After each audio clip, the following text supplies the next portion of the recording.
Hello everyone, welcome back to a Born Again Original. This time it's just going to be about the UFC and their organization they have, how some fighters are just slowly showing they're going into the occult. As you can see, TJ Dillashaw here, he is an all-seeing eye. He has the Snakes of Enlightenment on his stomach there, which is generally a symbol of knowledge, right?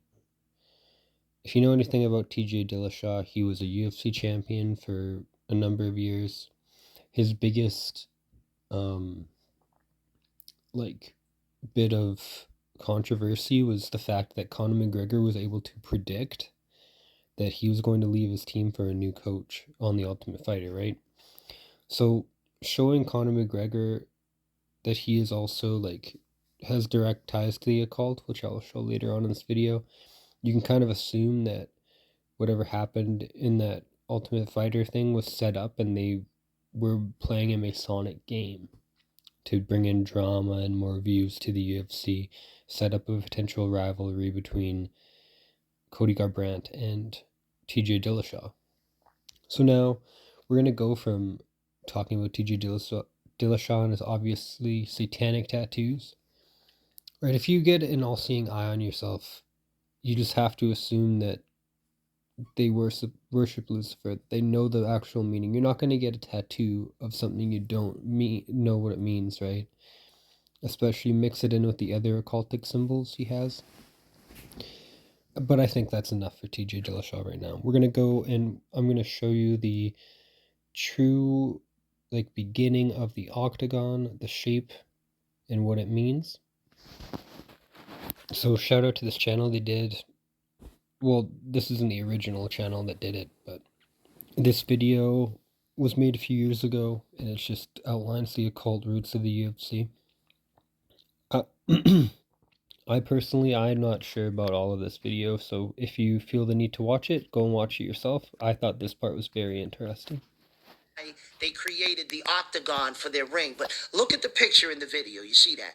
Look at how satanic that is. See, on the outside, it looks like, oh, they're just joking around. But so if we're looking at it it can be a satanic ritual. Anything that we have now in society comes from pagan roots, right? It's going to be involved in death and stuff too. I bet you old fights. They call UFC fighters modern gladiators. Modern gladiators were essentially a blood sacrifice, in my opinion. And I think a lot of the gladiators ended up, I think they were Christian slaves, were they not? But I don't actually know. Anyway, we're going to continue on. they're letting you know it's Satanism involved, it's paganism involved. But I want you to watch these clips on the occult origin of the octagon. I want you to watch these clips on the significance of the octagon in the occult world. We'll be right back. You know, this symbol, the octagon symbol, is a really, really powerful symbol because it's an energy portal that you can use to gain access into a new experience. So in this video, so I think that is actually all I need to show you. The octagon is a portal access for a ritual. Now we're going to look at what is in the middle of the octagon when people are fighting on it. Now, if you know anything about the monster logo, I might even include the clip for people who don't know. The monster logo is a 666 in Hebrew. So that is going to be a blood sacrifice on the 666 in Hebrew. That is an occultic ritual going on. And when I say that I've been an MMA fan for my whole life, I've fought in the sport myself, that's just insane to me to just put all these things together. They are doing a blood sacrifice disguised as a sport. And they've made it cool for people to compete in it and want to do it, right? That is absolutely insane. I'll show you guys the clip. You guys have probably seen it. It's a woman who is at some sort of expo, and she's showing the 666 monster logo If you haven't, I'll include it in my video. Look at your M closely. There's a gap right here in the lectin. So you go. This is the video here showing that the M for monster is 666. Hebrew. The letter Vav is also the number 6. Short top, long tail. Short top, long tail. You could have here in Hebrew 666 on the can. But my interest is the word monster. What do you see in the O? There's a cross. Okay. What has Christ got to do with an energy drink, let alone the name Monster? So I thought, well, maybe this is a Christian company then. VFC at the bottom of the can. Do you know what that stands? Anyway, so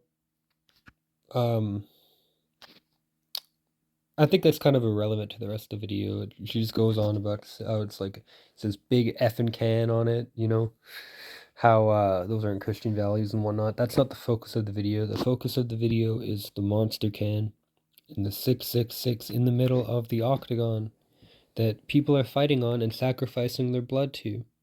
Who knows the spiritual ramifications of this, right? Like, that's insane to me. That is absolutely insane.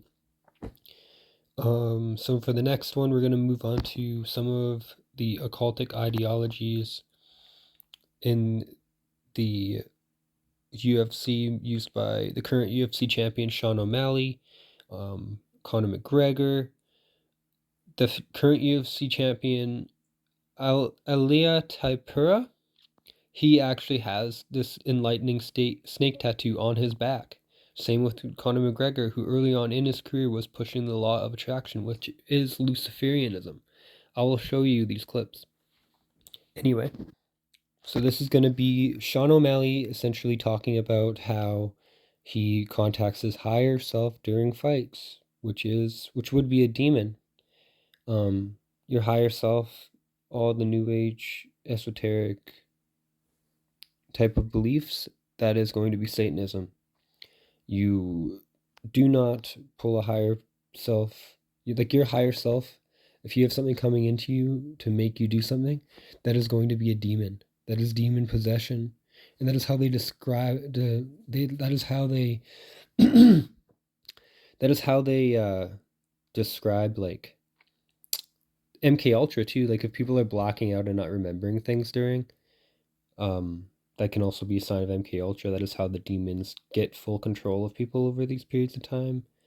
But he could also be allowing these spirits to work through him as well, because if you look at Sean O'Malley, he is someone who pushes a degenerative mindset. He pushes like polyamorous relationships, which Aleister Crowley was into.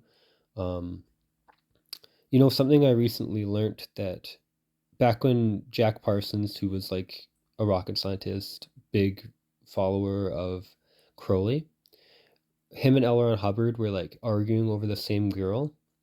And one of the biggest things for Jack Parsons in the occult, apparently in the occult, it gives you like superpowers if you like aren't jealous.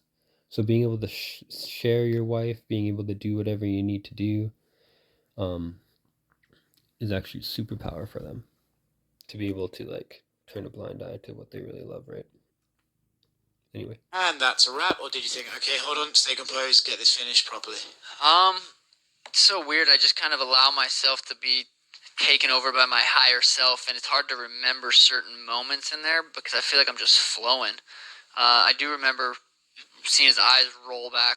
So that's just evil. Like your higher self, that is just essentially allowing yourself to take on either a demonic altar or you're just worshiping something that's not God. Either way, it is Satanism because it is not worship of the Lord and Savior Jesus Christ.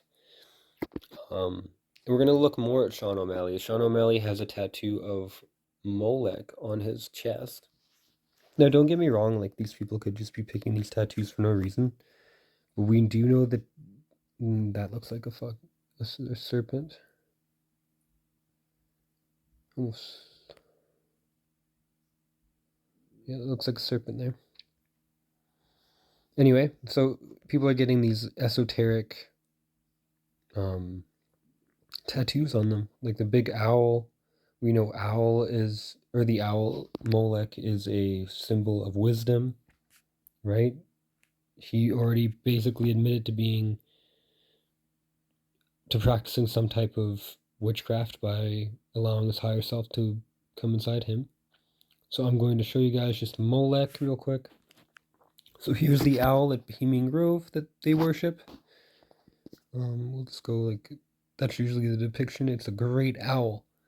And so that is what is on Sean O'Malley's neck. Or not neck, but chest. Yeah, so we're going to move on, and we're going to go to Elia Taipura with his back tattoo. His back tattoo.